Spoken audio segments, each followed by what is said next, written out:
All right, let's start the meeting. Please join me in the Pledge of Allegiance.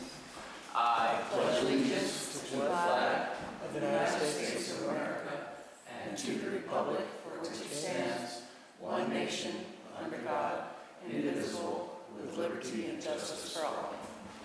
Will the clerk please call the roll? Councilmember Klur? Here. Councilmember Collings? Here. Councilmember Stearns? Mayor Pro Tem Redmond? Here. Mayor Sackler? Here.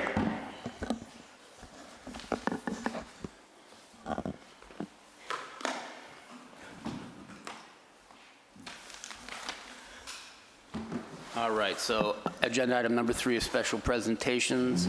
We have none, so we go straight to public comment. We'll start with people in the audience here at the Upper Lodge at City Park. You have 3 minutes if you would like to speak on any subject not in a regular agenda item or that actually is in the consent agenda. Do we have any takers? Come on up, sir. Three meeting testimony in 3 minutes starting now. Hello, how are you doing? Greetings, everyone. Name? Yeah, name Tracy J. Costello, Costello. 107 North C Street, the Green Plate, Green and White House, the only one in town. We got about parking issues. At the last meeting, I spoke against daylighting whatever creek that is that runs underneath the parking lot outside Ace Hardware. But I told you that we have hundreds of miles of creeks in this county. It was totally unnecessary for the expense and the loss of parking and street space. But I'm here to apologize. Well, not apologize, but just straighten it out. Set the record straight. If you got funding to do that, that's fine. But there's another riparian habitat behind Starbucks. Starts by the railroad behind Starbucks, and it goes along the railroad there and wraps around towards the edge of the parking lot by the walk-in movie theater. That'll be that. They've got riparian habitat there, trees and everything already existing that we could develop and get a small mini park in there, or an urban park. People wouldn't have to. People would have a park right within walking distance of town. They wouldn't have to risk life and limb trying to get out to your park out here. So, well, we need more open space in town, and also I believe we need business development too, and more housing too. I'm in full support of the affordable housing. I understand you got 26 units on, I forget what street that is, but over here. But we need more housing. We shouldn't be down on growth. What was I gonna say? The kitty corner, the police station, you've got the Summit Lofts Hotel, which was grandfathered in there. They reissued a permit for housing for the TOT you're going to get there. But you don't give them a place to park. There's no off-street parking, and the on-street parking's got no parking at night signs, so it's impacting the neighborhood. We've got to get these parking. On-street parking, freedom to park at night there, especially on outside Curtis Smith's office, the old cardiologist on Maple there. We need overnight parking there for reasons that you all know. We need a place to park overnight, and outside the hotels too, the Summit Lofts and all that. You're getting the TOT, now give them some for it. Okay, thank you. Appreciate it. Anyone else here in the audience would like to speak? All right, seeing no one, let's go to hands raised. All right. So we'll close the public comment section of the overall meeting today and move over into agenda item number 5, council and staff comments. City manager is not available today, or is he not available, right? Yeah. All right, so we'll start with other staff members that are present. Chief, you want to comment on anything? Thank you, Mayor. Just want to bring up that this week is National Law Enforcement Appreciation Week, so if you see the officers around, give them a wave. It's also the National Memorial Week as well. In Siskiyou County, we've had 17 law enforcement officers lose their lives in the line of duty, including the Mount Shasta Police Department. Officer Gary Fitzgerald of the Mount Shasta Police Department, his end of watch was July 21st, 1939, and Chief Vernon Davenport's end of watch was February 20th, 1942. Both of them will be honored tomorrow in front of the old courthouse in Wairika. There's going to be a memorial presentation. I invite you to attend if you've never been to one of them. It's a pretty somber event where all 17 law enforcement officers are recognized for their sacrifices to the community. Thank you for bringing that to everyone's attention, Chief. And on behalf of everyone here, I'd like to say we appreciate your efforts and all those that you're speaking for. Thank you very much. Muriel, would you like to speak right now? No, okay. Council members, do you want to comment on anything this time? Okay, we'll move on. Committee updates, that would be something handled by the city manager usually. So I guess we'll pass right through that. Yeah, 1 second.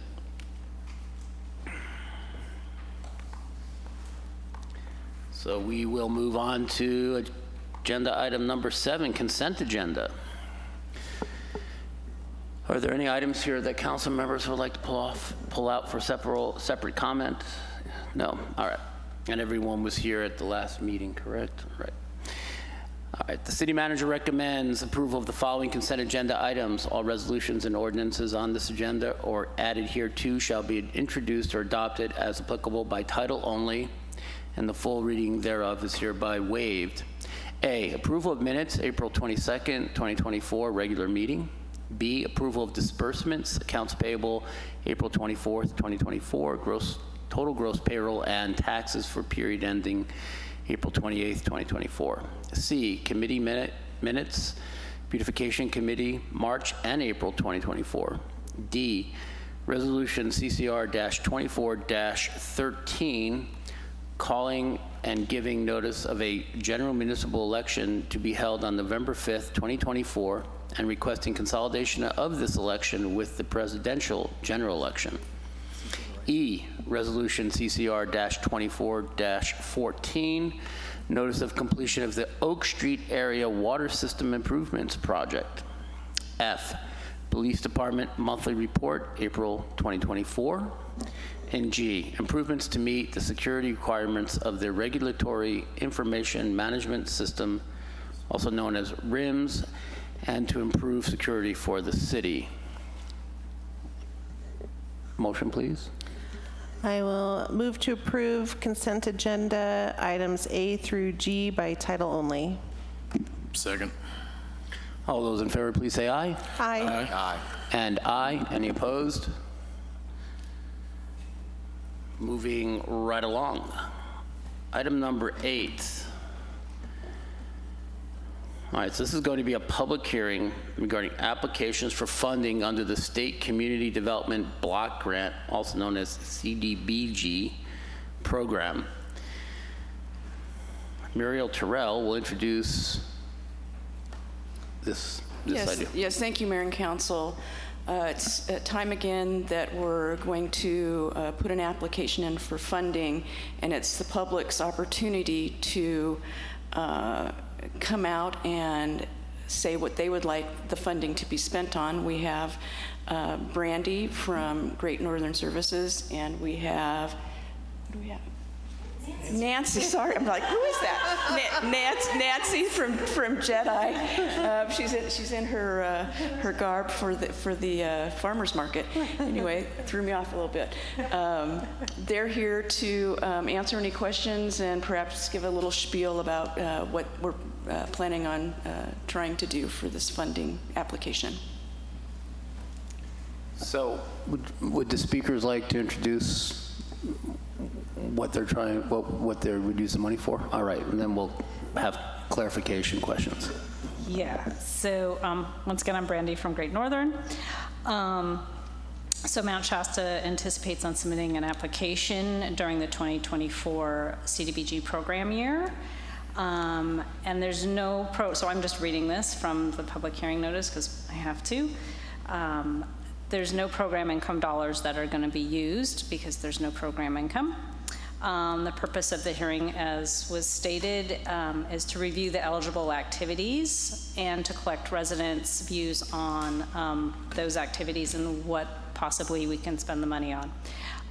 So there's economic development, housing and community development, including public services, public infrastructure, and community infrastructure.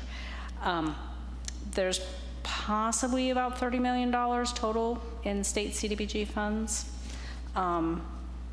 The city is proposing right now to, let me go over, there's a possibility of doing 3 applications in total. The funding limit is $3.6 million between those 3. We can submit 2 competitive applications, and at the maximum for the OTC, so for public infrastructure, that limit is $3.3 million. For housing, rehabilitation, economic development would be $1.5 million for the ask. And we are proposing to do economic development, and that would entail microenterprise grant, technical assistance by JEDI, and then business assistance loans. So similar to what we did, that one we just closed out that's probably a year ago now. We closed out a year ago. And so we have opened it up to the 96067 zip code so that we have this sphere of influence around Mount Shasta. We were running into a lot of people that are just right outside, like, but I serve Mount Shasta, but I live in, I live right across the line.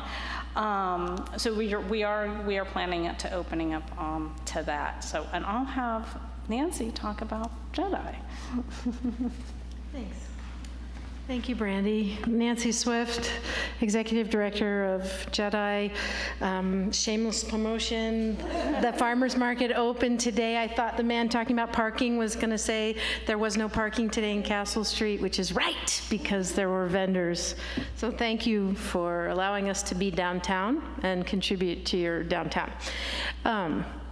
I did just a little math looking. I do have all my old grant folders, and I've been at this a long time. So you as a city have been involved in economic development using community development block grant funds for a very long time. So I joined the picture in 2000.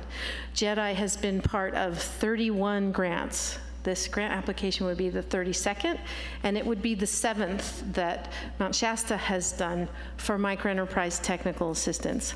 And generally, you all are very supportive. I want to repeat what kind of investment this is in our community and in your community, because this kind of money targets people who have low incomes, who are either creating jobs for other people with low incomes or creating their own job.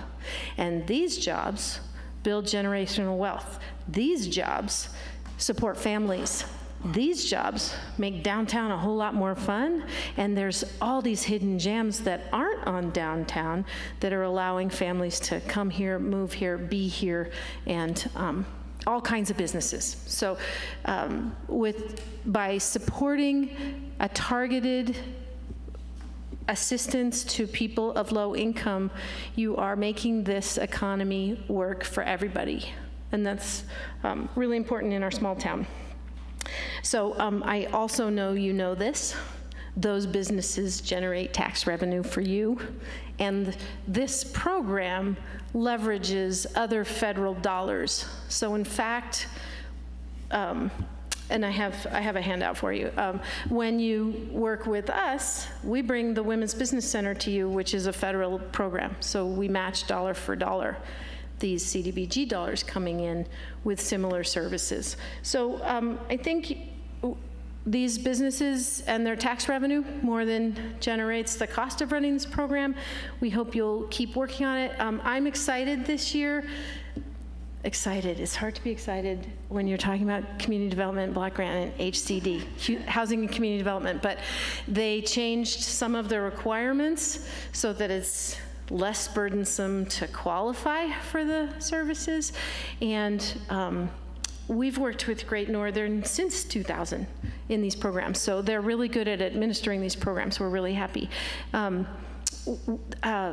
One experience that we've had during and since the pandemic is that those with the least resources don't really want debt financing to help them start or grow. So these micro grants will start businesses in your community. And you always take a risk when that happens, but it's a good investment because the money still gets spent here and generally the business prospers. So I'm excited that we'll be able to couple technical assistance with grants. Once you have, we'll set up some markers, and Brandy is very specific about what they are, for when somebody can then take training, get started in whatever phase they are of their business development, and then receive the grants. And you all have some history of doing this. You've seen how it works and what some of the risks are. But I hope you know that these risks are far outweighed by the benefit that you give to the type of person that qualifies for CDBG and how important that is in our community. So we're pleased to be considered in this set of services, and we're team players, so I know you have a lot of priorities, and they've been putting together a really strong mix of programs. So I'm here to answer any questions, and I'll share this around. Thank you both for your presentations. And council members, We've got one more project, too. oh, go ahead then. So the overall ask for that is going to be about $760,000. And this year, unlike the past one, we can actually combine all three areas so we can have one big grant. So we can move money pretty easily. Last time we couldn't move money, and it wasn't a disaster, but it wasn't ideal. Anyway, so the other project that we're would like to submit an application for would be for a planning and technical assistance grant. And that would be for a complete streets, and that would be using PACE, their city engineer. And that would be for pavement overlay, new striping, and then ADA, if there's money available, ADA curb ramps, curb, gutter, and sidewalks. And then possibly, probably not doing this, but if there seems to be enough money, bulbs out, which I'm assuming is replacing streetlight bulbs, lighting, and rapid flashing blinking crosswalks. And the area is, Mount Shasta is one of the few jurisdictions in Siskiyou County that is not low moderate income for the entire jurisdiction. You have one block group that is, and so that is southwest of North Mount Shasta Boulevard and northwest of West Lake Street. So I have a handout. It's this area here that's in red, minus going out to the hospital. So it's this area here, and I have some handouts that I can get you. So it would be planning for eventually doing an implementation grant, which would be funded by CDBG. So much needed work there, and unfortunately we can't pave with this money other streets in Mount Shasta. So. All right, thanks again. And clarifying questions? So then we'll have to continue the public hearing by asking the two people in the audience if they'd like to make any comments. Negative. All right. Voice that you're opening the public hearing. Oh, the public hearing opens now? All right, so the public hearing opens now after the presentation's just given. And I already know that the two people in the audience don't want to speak, and so we go to hands raised online. So I have permission to close the public hearing at this point. Thank you, Kathy. Any other comments, council members? This didn't appear to be an action item in the, Simply opening and closing the public hearing, taking Okay. public input. well, with that said, let's apply for the grants and have at it. Thank you again, folks. It's Nancy and Brandy, right? Yes. Thank you. All right, so item number 9, improvements to move away from the use of Amazon Web Services to a local closed system. And our finance director will have the floor on this item too. Sorry. I was distracted. You're up. Easily distracted. Thank you, Mayor and Council. Apex is our IT provider, and we have been meeting with them on several items, one of which I think was in the consent agenda. And this one, which is, they've been looking for ways to change our cloud storage and use of AWS cloud storage because it's slow and cumbersome, expensive, and poses some security risks is what they've found. So actually what they've found, and it's actually less expensive than what we're using right now. I want to say it's between 20, the difference between $2,400 and $3,800 a month savings. So this is a good thing. We had budgeted the $3,812. We're hopefully going to move into this other system, and we'll actually be saving money. So our IT provider has been working very hard to figure out ways to become more efficient and to actually save money in our IT services. That's the report.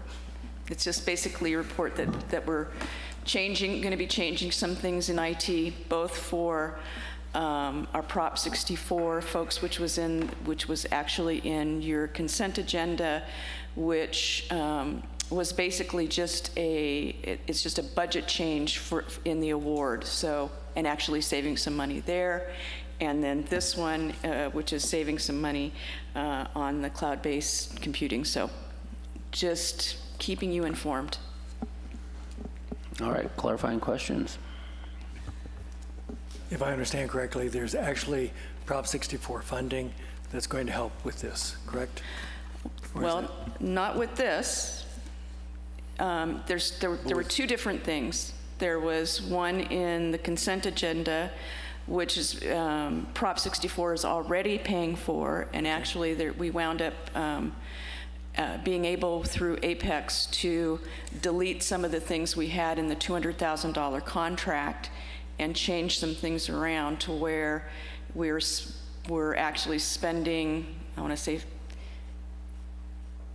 Chief, you want to jump in? About $2,000. It's about a less than what we $2,000 budgeted. savings. Savings there, and a lot of the hardware and storage is being covered by Prop 64, and so it's basically what the city is going to be spending for the rest of the entire city. A lot of that's being the servers and stuff are already being paid for, so we're just paying for the upgrades to get to that system. Yeah, so anyway, they're looking at ways to streamline, become more efficient, and save the city some money. Looks like overall savings of $21,000 for the year. So that's nice. Good work. That's big money. Finance Director, if you'd just help me make sure I understand this correctly.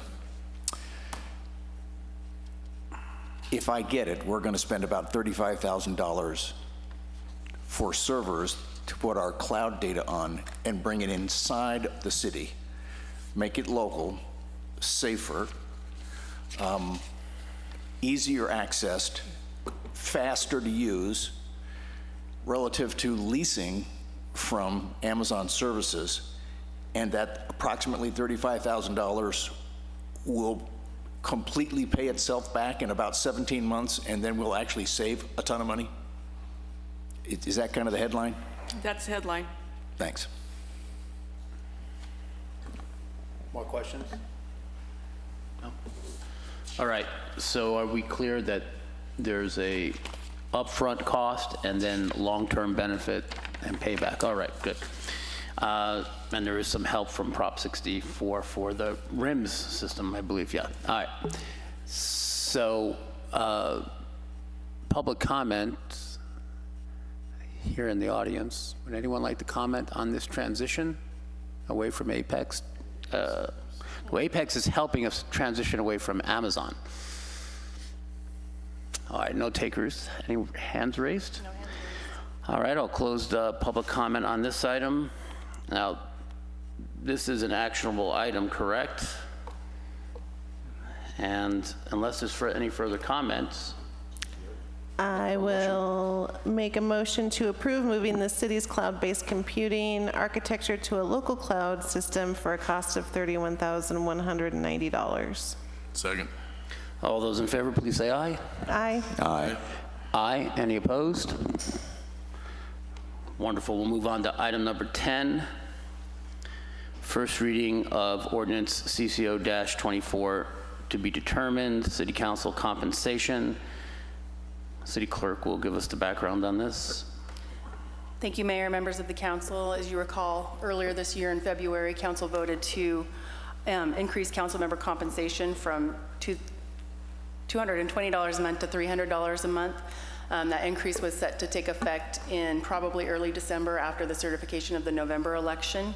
At the last city council meeting, Mayor Stackfleth requested that that increase be rolled back before it takes effect. So in order to do that, you actually have to go through the ordinance process again, and this first reading is in front of you that will actually roll back that to the $220 a month.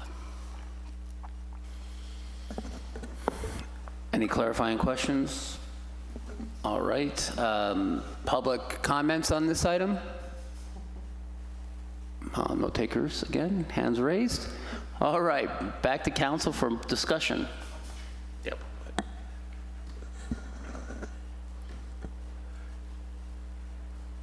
I'm trying to understand your intent, what you'd like to do.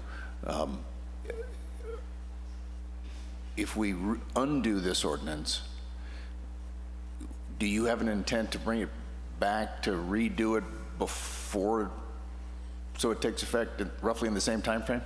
No. Okay. Yeah, this is a purposeful delay. It's more of a symbolic. It's not a great financial savings, but yeah, it's I more just of a wanna make sure I symbolic understand. step to say that if the council agrees, that we'll do our part to help the budget situation. Sure.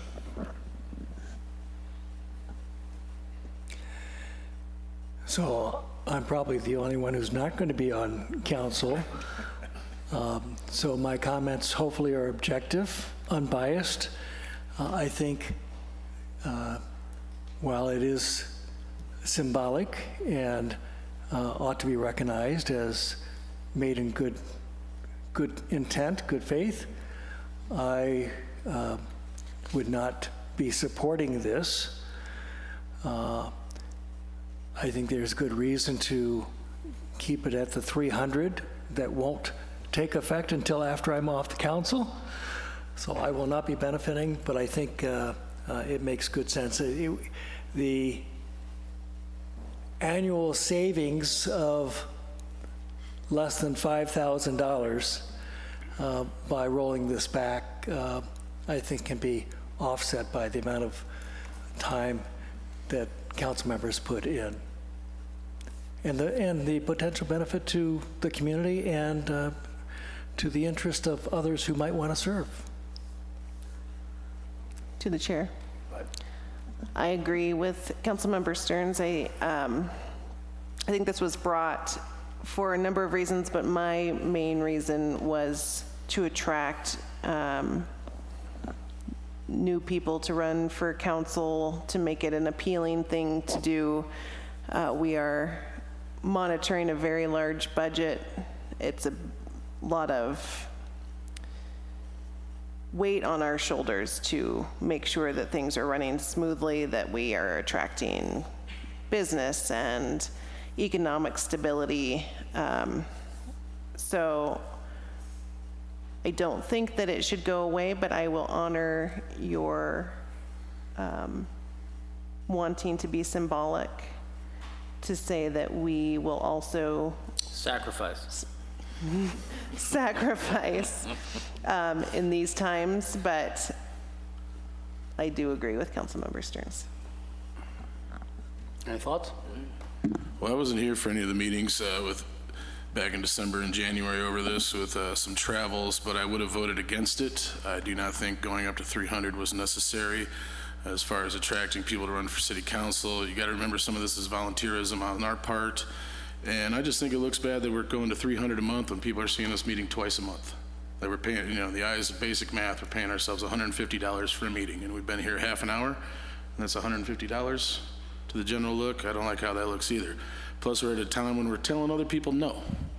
So another timing on this is bad as well. When, we just tabled the city manager's raise request, now we have this. I would have voted no for it in the beginning, and I would definitely support not having it happen now. All right, before I ask for a motion to move this to a second reading, again, just to clarify, as Councilmember Redmond has just stated, we are under some duress from a fiscal standpoint here in Mount Shasta, and we are looking to find savings. And yes, we are in a strenuous negotiation with all our collective bargaining units, Teamsters, and so that's Public Works, Dispatch, fire and police departments. And we did table, although I think we need to handle the city manager's salary situation sooner than later. But I think there is some symbolic value and meaningful financial, well, not meaningful, symbolic value in stating that we can do without and enhance the voluntaristic To the chair. air of our efforts. Yeah. Go ahead.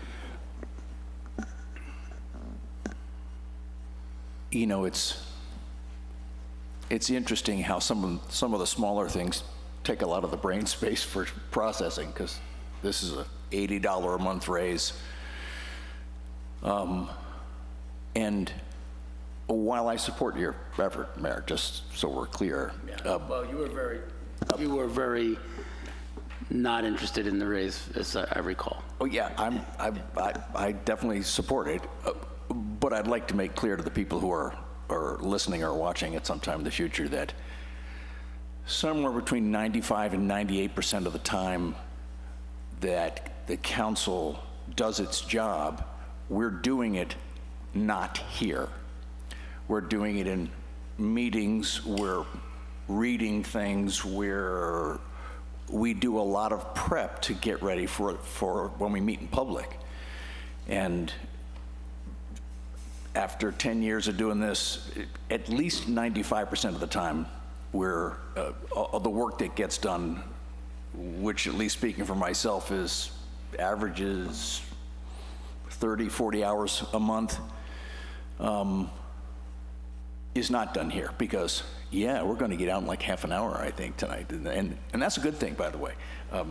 So, yes, please proceed. Yeah, and so just a final comment on this. So there's the leadership aspect here, leading by example. If we're asking other people to possibly sacrifice or do more for less than what they think they should get, we should do the same. So that'll be my final comment. Do I have a motion to move to a second reading?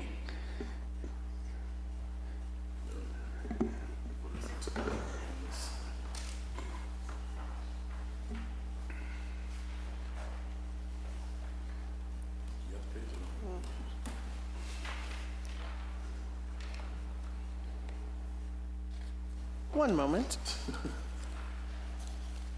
Sorry. Motion to approve ordinance CCO-24- to be determined. An ordinance of the City Council of the City of Mount Shasta amending Chapter 2.22.010 of the Title II of the Mount Shasta Municipal Code to decrease council member compensation by title only. Second. All right, do we have a roll call vote on this, please? Sure. Councilmember Kleur. Aye. Councilmember Collins. Aye. Councilmember Stearns. Nay. Mayor Pro Tem Redmond. Aye. Mayor Stackworth. Aye. And we move on to future, no, we don't. I have to give a brief report on the Collier Interpretive and Information Center. So we had a meeting at the end of April, and happy to report that from a fiscal standpoint, the agency is running in the black by a little bit, about $1,000 from what I could recall. They were, which is equal to our donation. So how about that? And the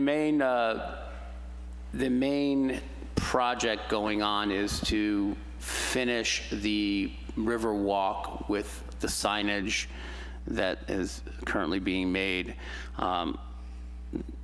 The staff that run the agency are trying to avoid a long process with respect to CEQA. So I think they're looking at alternatives, either a mitigated negative deck or something called a categorical exemption for that. The path is there, some signage, but apparently we still have to go by the rules regarding such projects. And the other thing that went on in the meeting was a long discussion by the president. I'm the vice president of that meeting. A fellow named Rennie went on a long time about some federal agency that is going to look at projects and development in the general area. So it wasn't a Collier Interpretive thing he was talking about, except to the extent that Collier Interpretive Center might benefit from some federal federal grant monies that develop the Northern California area, particularly our county. So that was a major part of the meeting. Anyhow, that's the report. I thought it was a very positive meeting, and that's all I've got for you today. I don't think we had any other meetings regarding finance or library. There was a library meeting, but I didn't go. Tesla, did you go? The one where Nolan Tam reported on their outreach efforts? Yeah, I caught the second half of it. So Nolan Tam is our consultant looking to help us figure out what to do with the library expansion. And what was your takeaway from that? What you saw? To be honest, I can't really remember what their next steps were. I think that they were going to pull together all the information that they had acquired through all of their outreach and then give us a report of what is most important in priority ranking, and then go into the budgeting phase of what can we afford and if that meets all the criteria that they've acquired. So I think we're in like another 2-week lull until we hear back from my... Well, I think that's good information. Thank you.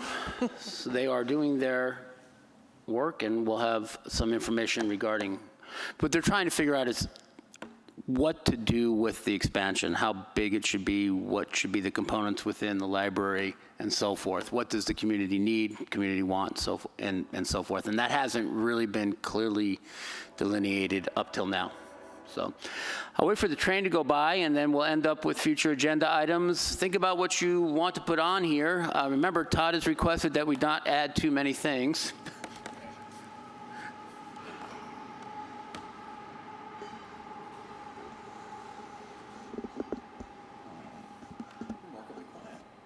Look at the rubber wheels or something. All right, would you like to add anything, Tim? Well, I'll defer to Councilmember Collins first. Councilmember Collins, we talked about the one already. Go ahead and mention it. New agenda item? Yes, Yeah. yes, that's where we are.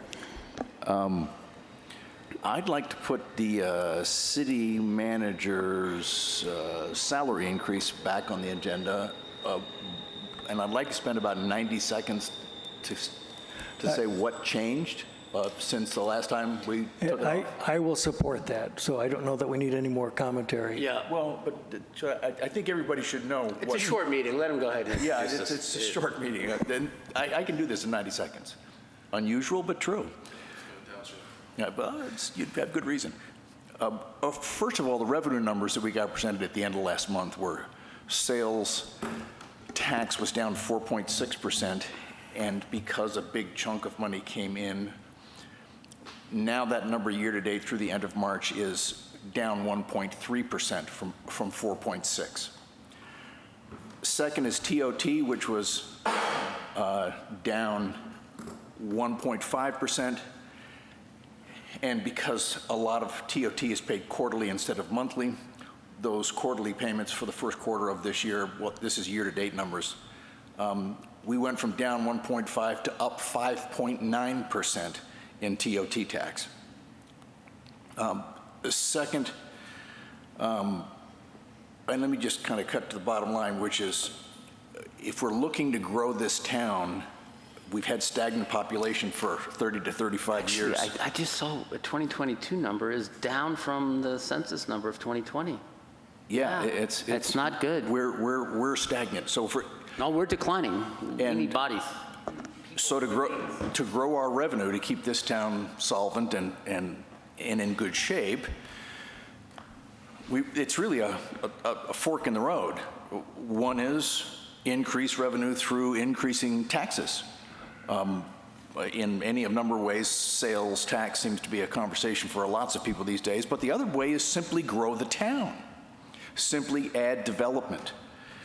And in the last 12 years that I've been doing this, the guy who's been the best at doing that by far is our current city manager. He has handled the Nest, the hospital.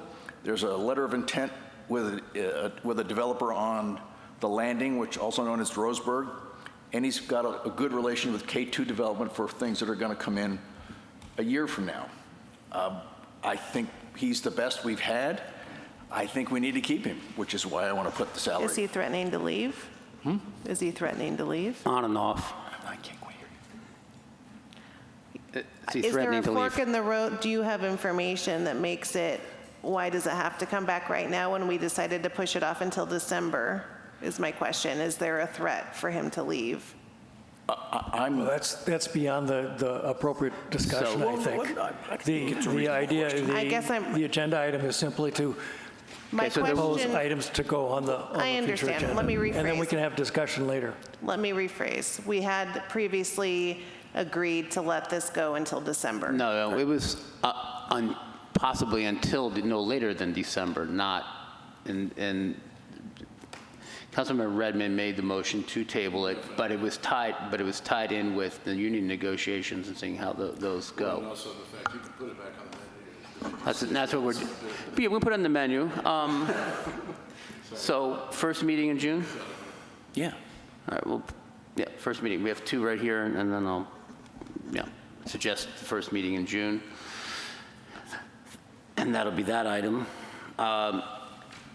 I'm just going to mention possible future agenda items. I'm going to talk, hopefully, with Muriel sometime about the tax situation, tax receipts situation. It sounds more positive than it was before. Much to my relief, I thought we were heading down a negative slope that would be very damaging to our fiscal position. Sounds like it's not that bearish anymore. So I'll gather some more information.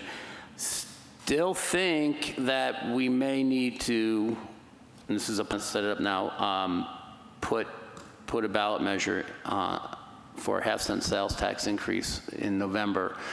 If we're going to do that, it has to be done by July 1st. That's their deadline. So it would be something we would handle in June, or not at all, of course, if we decide not to do that. I'm also thinking of discussing with the city manager a non-binding resolution to confirm that the population, the citizens of Mount Shasta, do want to continue with the current safety services program we have, which leads to a expense of over $3 million a year.